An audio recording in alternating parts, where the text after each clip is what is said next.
Subscribe now and press the bell icon. Never miss an update. Good morning बच्चों, आज हम लोग English grammar में एक नया टॉपिक शुरू करने जा रहे हैं, डायरेक्ट और इनडायरेक्ट स्पीच। इसको नरेशन भी आप बोल सकते हैं। ध्यान दीजिएगा, बेसिक से हम लोग शुरू करते हैं। डायरेक्ट और इनडायरेक्ट स्पीच को समझते हैं क्या है। अब देखिए, अगर किसी व्यक्ति के कथन को हूबहू उसी के शब्दों में व्यक्त किया जाए तब हम उसको बोलेंगे डायरेक्ट स्पीच। और अगर उस व्यक्ति के कथन को उसी रूप से प्रकट नहीं करके केवल उसका सारांश को ही प्रस्तुत किया जाए, उसके शब्दों को अपने शब्दों में बोला जाए, तब हम उसको बोलेंगे इनडायरेक्ट स्पीच। देखिए, डायरेक्ट स्पीच का डेफिनेशन क्या हो जाएगा? किसी व्यक्ति के कथन को ज्यों का त्यों प्रस्तुत करना ही क्या कहलाएगा? Direct speech. और इनडायरेक्ट स्पीच किसी व्यक्ति के कथन का सारांश अपने शब्दों में प्रस्तुत करना क्या कहलाएगा? Indirect speech. तो ये दो तरह का स्पीच है, दो तरह का कथन है। जैसे मान लीजिए कि कोई व्यक्ति आपको कुछ कहानी सुनाता हो, तो उस कहानी को अगर वो जैसा सुनाया है हूबहू उसी के जैसा किसी दूसरे के सामने सुनाए, तब हम उसको बोला करेंगे डायरेक्ट स्पीच। लेकिन ऐसा संभव नहीं है। अगर हम किसी का बताया हुआ कहानी अपने शब्दों में बताना चाहेंगे तो अपने शब्दों में बता सकते हैं, लेकिन उसी के जैसा बताना संभव नहीं है। कुछ ना कुछ 19-20 हो ही जाएगा, तो उसको हम क्या बोले करेंगे? Indirect speech. जैसे मान लीजिए कि आप कोई प्रेमचंद का कहानी पढ़ रहे हैं, तो उस कहानी को जब हम पढ़ते हैं तो वो प्रेमचंद का जो लिखा हुआ हूबहू हम उसको पढ़ रहे हैं, तो हम उसको क्या बोलेंगे? Direct speech. लेकिन अगर उसी कहानी को किसी दूसरे के सामने प्रस्तुत करेंगे तो जिस प्रकार से वो उस किताब में लिखा हुआ है उस प्रकार से हम हूबहू नहीं व्यक्त कर सकते। किसी ना किसी रूप में हमको थोड़ा सा कम ज्यादा करना पड़ता है। तो उसको हम क्या करेंगे कि हम केवल सारांश को बता रहे हैं, तो उस चीज को हम क्या बोलेंगे? Indirect speech. तो ये दो स्पीच हो गए। जैसे कुछ एग्जांपल देखिए, Sita said I want to go there. Sita कही या सीता ने कही कि मैं वहां जाना चाहती हूँ। तो ये सीता का कथन है, सीता ने कही कि मैं वहां जाना चाहती हूँ, ठीक है। और इसी को मैं बोल रहा हूँ किसी दूसरे के सामने कि सीता ने कही कि मैं वहां जाना चाहता हूँ। लेकिन अगर इसी को इनडायरेक्ट स्पीच में बोले, Sita said that she wanted to go there, यानी सीता ने कही कि वह वहां जाना चाहती है। तो यहाँ पर देखिए दोनों में अंतर है। सीता कही मैं वहां जाना चाहती हूँ, सीता ने कही कि वह वहां जाना चाहती थी। तो दोनों का अर्थ सेम है, लेकिन दोनों को प्रस्तुत करने का जो तरीका वो अलग है। यहाँ पर क्या हो रहा है कि सीता जो चीज बोली थी हूबहू वैसा ही मैंने प्रस्तुत कर दिया कि सीता कही कि मैं वहां जाना चाहती। तो मैं वहां जाना चाहती मतलब कौन? सीता वहां जाना चाहती। और उसी को हमने सारांश के रूप में बताया, इनडायरेक्ट रूप में बताया कि सीता ने कही कि वह वहां जाना चाहती है। तो यहाँ पर ये वाला जो सेंटेंस होगा इसको हम लोग बोलेंगे डायरेक्ट स्पीच, और ये वाला जो होगा इसको हम लोग बोला करेंगे इनडायरेक्ट स्पीच। अब यहाँ पर ध्यान देने वाली बात ये है, देखिए ग्रामर में एग्जाम में ये सभी चीजें जो है, डायरेक्ट स्पीच क्या है, इनडायरेक्ट स्पीच क्या है, उससे कोई मतलब नहीं। इंटरचेंज करना पड़ेगा, डायरेक्ट को इनडायरेक्ट में, इनडायरेक्ट को डायरेक्ट में, ऐसा तो वो जरूरी है। लेकिन यहाँ पर ये समझना पड़ेगा कि डायरेक्ट कौन है और इनडायरेक्ट कौन है। तो अगर आपको हिंदी करके नहीं समझ में आता हो तो इसका एक छोटा सा देख लीजिएगा कि अगर ये वाला चीज लगा हुआ है और इस चीज का नाम क्या है? Inverted comma. तो जिस वाक्य में इन्वर्टेड कॉमा लगा हुआ रहेगा वही क्या होगा? Direct speech. यानी हम यहाँ पर कह सकते हैं कि जो डायरेक्ट स्पीच वाला वाक्य होगा, डायरेक्ट स्पीच को इन्वर्टेड कॉमा के भीतर रखा जाता है। तो ये एक आप परिभाषा रखिए या नहीं रखिए, ये आप रखिए कि डायरेक्ट स्पीच को कहाँ रखेंगे? इन्वर्टेड कॉमा के भीतर। जैसे ही इन्वर्टेड कॉमा दिखाई पड़े मतलब वो क्या है? Direct speech. और अगर इन्वर्टेड कॉमा यहाँ पर देखिए, हम देख रहे इन्वर्टेड कॉमा नहीं है, तो क्या है? Indirect speech. यानी कि इनडायरेक्ट स्पीच को इन्वर्टेड कॉमा के भीतर नहीं रखा जाता। तो ये दो चीजें आप याद रखिए, डायरेक्ट और इनडायरेक्ट पहचानने के। कैसे पहचानिएगा? इन्वर्टेड कॉमा है डायरेक्ट, इन्वर्टेड कॉमा नहीं है इनडायरेक्ट। कैसे बदलेंगे वो बात में, अभी केवल इसका बेसिक समझिए, जो पार्ट काम में आएगा आपको आगे चलकर। अब देखिए यहाँ पर ये जो सेंटेंस आप देख रहे हैं, she said I want to go there, direct वाला में देखिएगा, इसमें 3 पद समझिए। एक ये वाला पद, एक ये वाला टर्म, और ये पूरा टर्म, ये 3 टर्म। तो इसमें देखिए ये वाला जो टर्म है सेड, ये वर्ब है, और इस वर्ब को हम बोलेंगे रिपोर्टिंग वर्ब। समझिएगा फिर से, आगे चल के डायरेक्ट को इनडायरेक्ट में बदलने के लिए ये जो 3 बात अभी आपको बताए, इसका ज्ञान होना बहुत जरूरी है। ये सेड क्या है? Reporting verb. क्या है? Reporting verb. तो रिपोर्टिंग वर्ब का परिभाषा क्या हो जाएगा? इन्वर्टेड कॉमा देखिए ये है, ये इन्वर्टेड कॉमा है, और इन्वर्टेड कॉमा के बाहर एक वर्ब है। इन्वर्टेड कॉमा के बाहर। तो इन्वर्टेड कॉमा के बाहर जो वर्ब रहेगा वही वर्ब क्या कहलाएगा, रिपोर्टिंग वर्ब। जैसे और कुछ एग्जांपल देखिए, जैसे एग्जांपल हम लोग देखते हैं, he said I am ready, उसने कहा मैं तैयार हूं, उसने कहा मैं तैयार हूं। तो यहां पर देखिए इन्वर्टेड कॉमा के बाहर जो वर्ब है वही वर्ब क्या है, रिपोर्टिंग वर्ब है। एक हो गया। दूसरा, ये जो आप इन्वर्टेड कॉमा के अंदर पूरा ये सेंटेंस देख रहे हैं, I want to go there, inverted comma के पूरा अंदर जो सेंटेंस देख रहे हैं, आई एम रेडी, ये पूरा यहां से यहां ये पूरा, उसको हम लोग बोला करेंगे रिपोर्टेड स्पीच। फिर समझिए, इन्वर्टेड कॉमा के भीतर जो पूरा का पूरा वाक्य होगा, सेंटेंस होगा, उसका नाम हम लोग क्या रखेंगे, रिपोर्टेड स्पीच। तो इसी एग्जांपल में अगर हम देखें, ही सेड आई एम रेडी, तो यहां बताइएगा रिपोर्टेड स्पीच कौन है, आई एम रेडी। ये पूरा का पूरा क्या है, रिपोर्टेड स्पीच। यहां आई एम रेडी क्या है, रिपोर्टेड स्पीच। तो दो चीज समझ में आ गया, इन्वर्टेड कॉमा के बाहर जो वर्ब रहेगा उसको रिपोर्टिंग वर्ब, और इन्वर्टेड कॉमा के अंदर जो पूरा का पूरा सेंटेंस रहेगा वो रिपोर्टेड स्पीच। उसके बाद एक वर्ब देखिए यहां पर, ये बात एक वर्ब यहां पर है एम, तो किसका वर्ब है, रिपोर्टेड स्पीच का वर्ब है। तो इसको हम लोग बोलेंगे verb of the reported speech. यानी रिपोर्टेड स्पीच में जो वर्ब रहेगा उसी वर्ब का नाम क्या रख देंगे, verb of the reported speech. जैसे एग्जांपल इसी को हम लोग लेते हैं, he said I am ready. अब बताइए verb of the reported speech यहां पर कौन सा है, एम। तो am verb of the reported speech हो गया।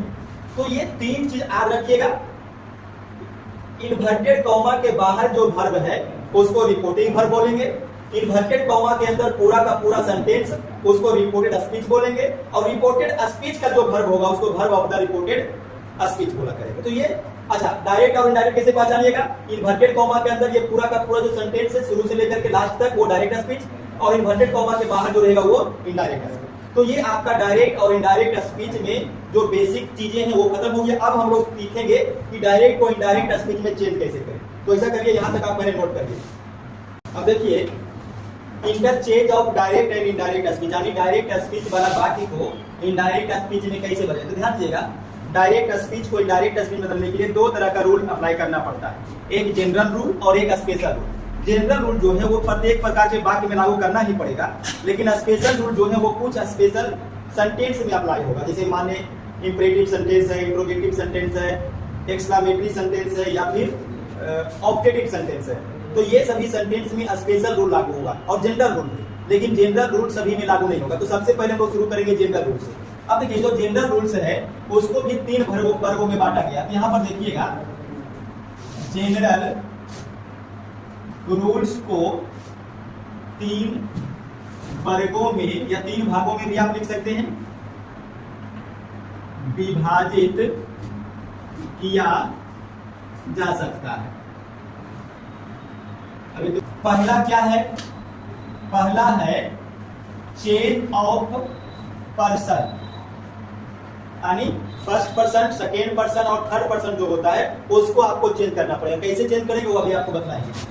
फिर दूसरा है चेंज ऑफ टेंस, यानी टेंस को किस प्रकार बदलना है वो देखेंगे। और तीसरा है change of other parts of speech. तो ये तीन प्रकार से बटा हुआ है जनरल रूल। पर्सन को चेंज करना पड़ेगा, टेंस को चेंज करना पड़ेगा, और अदर पार्ट्स ऑफ स्पीच यानी एडजेक्टिव, प्रीपोजिशन जो भी है उसको चेंज करना पड़ेगा। अब कैसे चेंज होगा, तो अब हम लोग शुरू करेंगे चेंज ऑफ पर्सन से। सबसे पहला पार्ट, पर्सन को कैसे चेंज करना, चेंज ऑफ पर्सन। तो देखिए, पर्सन को चेंज करना है, और वो भी कौन सा पर्सन चेंज होगा। तो अभी हम लोग देख रहे थे रिपोर्टिंग वर्ब, रिपोर्टेड स्पीच और verb of the reported speech, ये तीन चीज देखे थे ना। तो रिपोर्टेड स्पीच का पर्सन चेंज होगा, इसका स्पीच, रिपोर्टेड स्पीच का पर्सन चेंज करना है। तो कैसे चेंज करेंगे, देखिए, इसके लिए एक ये चार्ट आप याद रखिए, इससे आसानी से आप चेंज कर सकते हैं। 1 2 3 यस और यन। 1 का अर्थ है फर्स्ट पर्सन, 2 का अर्थ है सेकेंड पर्सन और 3 का अर्थ है थर्ड पर्सन। यस का मतलब है सब्जेक्ट, ओ का मतलब है ऑब्जेक्ट और यन का मतलब है नो चेंज, मतलब बदलना नहीं। तो किसको नहीं बदलना है? थर्ड पर्सन को। किसको बदलना है? फर्स्ट को। किसके अनुसार? सब्जेक्ट के अनुसार। किसको बदलना है? सेकेंड को। किसके अनुसार? ऑब्जेक्ट। अब बात ये आ गया कि सब्जेक्ट के अनुसार ऑब्जेक्ट के अनुसार नो चेंज करना है, फर्स्ट सेकेंड थर्ड जो भी रहे हो तो ठीक है, लेकिन किसका और कैसे? तो देखिए, इनडायरेक्ट स्पीच डायरेक्ट स्पीच को इनडायरेक्ट स्पीच में बदलने के लिए रिपोर्टेड स्पीच के प्रश्न को निम्न प्रकार से बदला जाता है। देखिए, किसको बदलिएगा? रिपोर्टेड स्पीच में जो प्रश्न है उसको बदलिएगा। प्रश्न कितने हैं? 3, फर्स्ट सेकेंड थर्ड। ठीक है, आनी देखिए, नोट में आप लिख सकते हैं। अगर ये चार्ट को समझना मुश्किल हो रहा होगा तो नोट में समझिए। ये जो 1 है वो 1 का अर्थ क्या है? First person. 1 का क्या अर्थ है? First person. फर्स्ट पर्सन में कौन आएगा? आई भी और इसका रूप, जैसे आई का माई मी जो भी रह जाए, बी का अवर अस, इस प्रकार से। इसको बदलना है, इसको बदलना है रिपोर्टिंग वर्ब के सब्जेक्ट के अनुसार। किसके अनुसार? रिपोर्टिंग वर्ब के सब्जेक्ट के अनुसार। अब ये तीनों चीज आपको शुरू में ही बता दिया गया है कि रिपोर्टिंग वर्ब क्या है, रिपोर्टेड स्पीच क्या है, verb of the reported speech क्या है।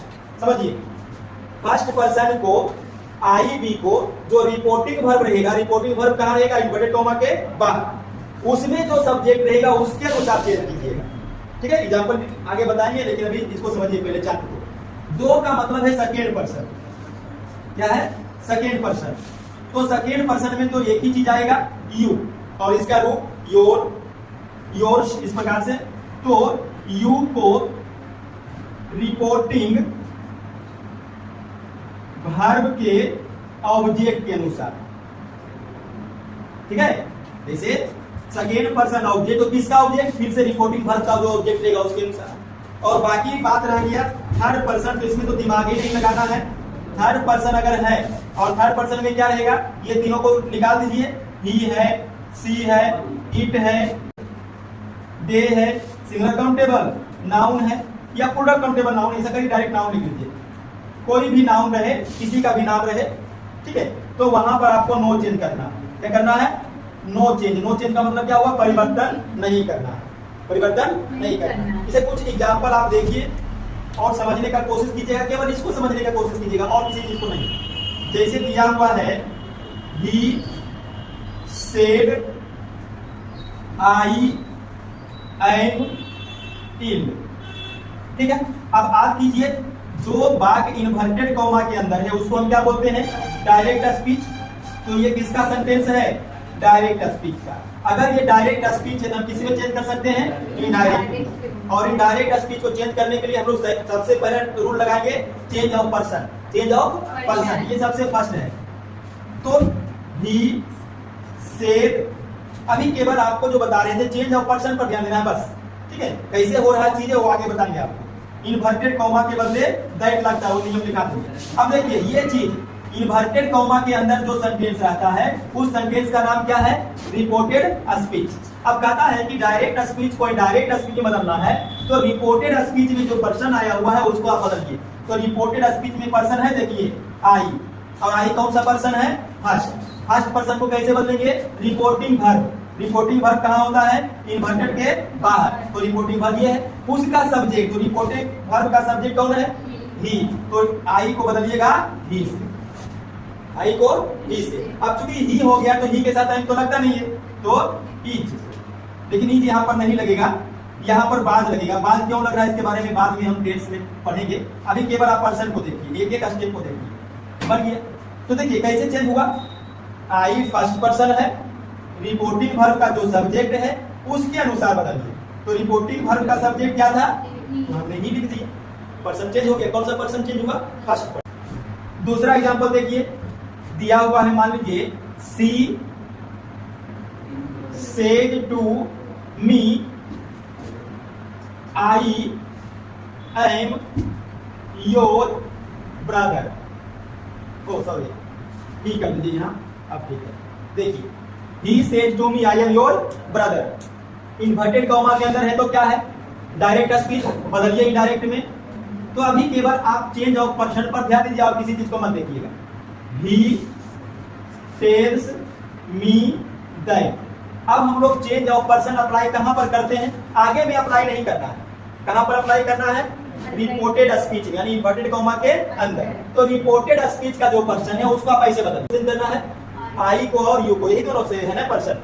अब आई कौन सा पर्सन है, फर्स्ट पर्सन। तो फर्स्ट पर्सन किसके अनुसार चेंज करना है, रिपोर्टिंग वर्ब का सब्जेक्ट। रिपोर्टिंग वर्ब कौन है, तो इसका सब्जेक्ट कौन है, तो आई की जगह ही लिख दीजिए।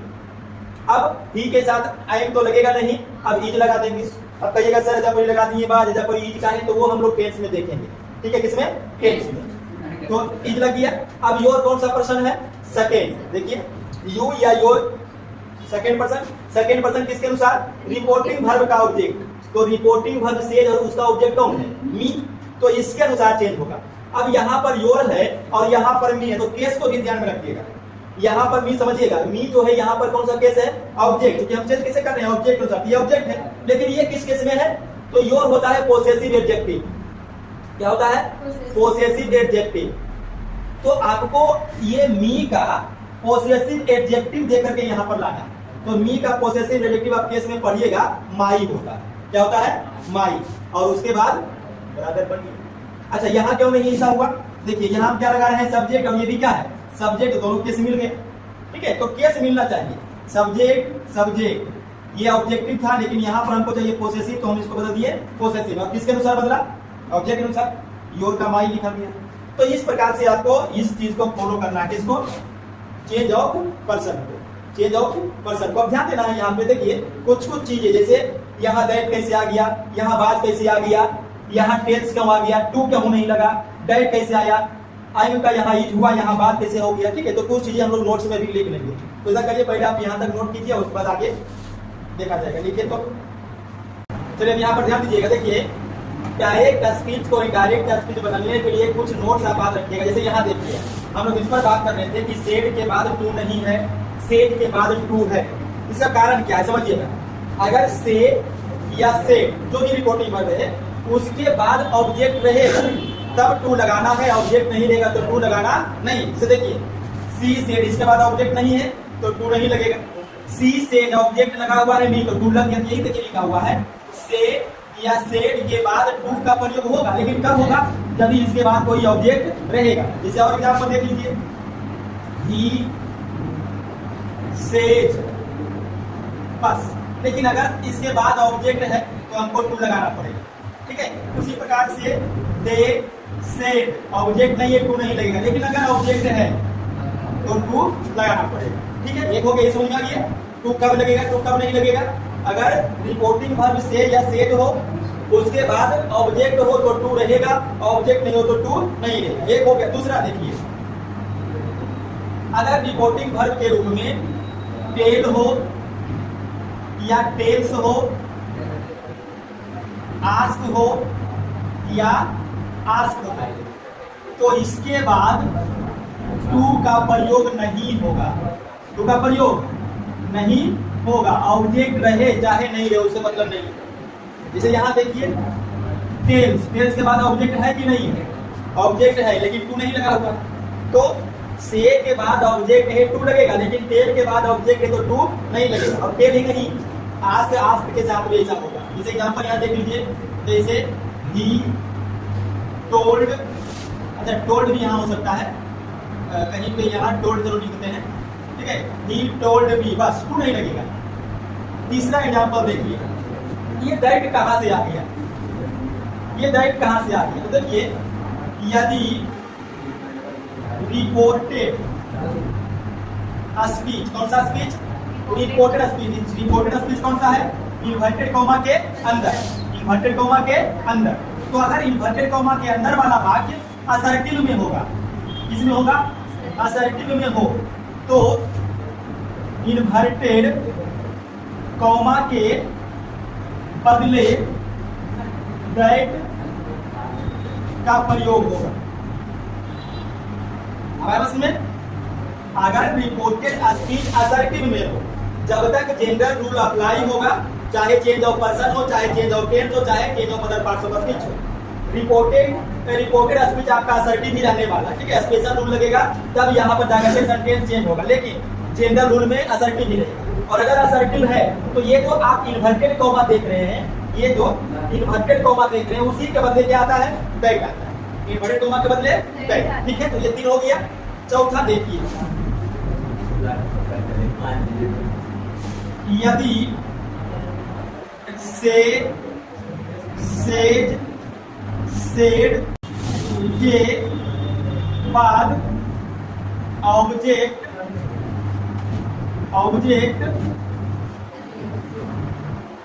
रहे तो इसे क्रमशः टेल, टेल्स, टोल्ड में बदले।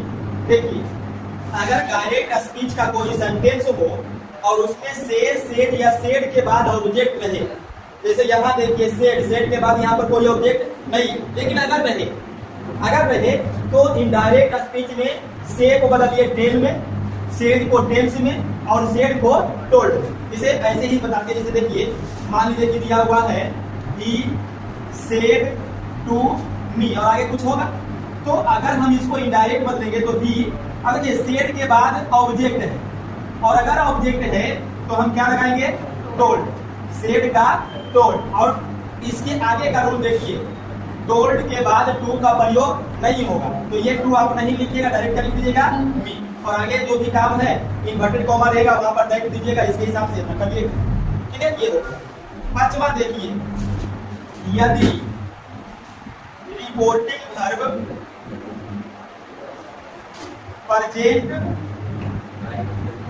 या फ्यूचर में हो तो रिपोर्टेड स्पीच के टेंस में कोई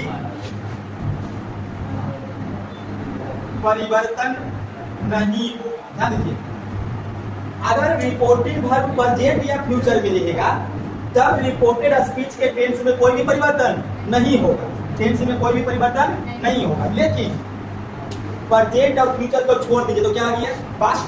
तो अगर पास्ट में रहेगा तो फिर बदलेगा। जैसे यहाँ देखिए सेड पीवी टू पास्ट है, तो इसी में यहाँ पर देखिए एम का क्या हो गया? पास्ट। टेंस बदल गया, टेंस क्या हुआ? बदल गया। लेकिन अगर यहाँ पर मान लीजिए कि अगर यहाँ पर सेड रहता तो ही सेड इन्वर्टेड कॉमा के बदले दैट फर्स्ट पर्सन सब्जेक्ट के अनुसार। अब यहाँ पर चूंकि प्रेजेंट है तब रिपोर्टेड स्पीच का टेंस नहीं बदलेगा, ई प्रेजेंट में है, डी प्रेजेंट में, तो ई के साथ ई बच गया, ठीक है।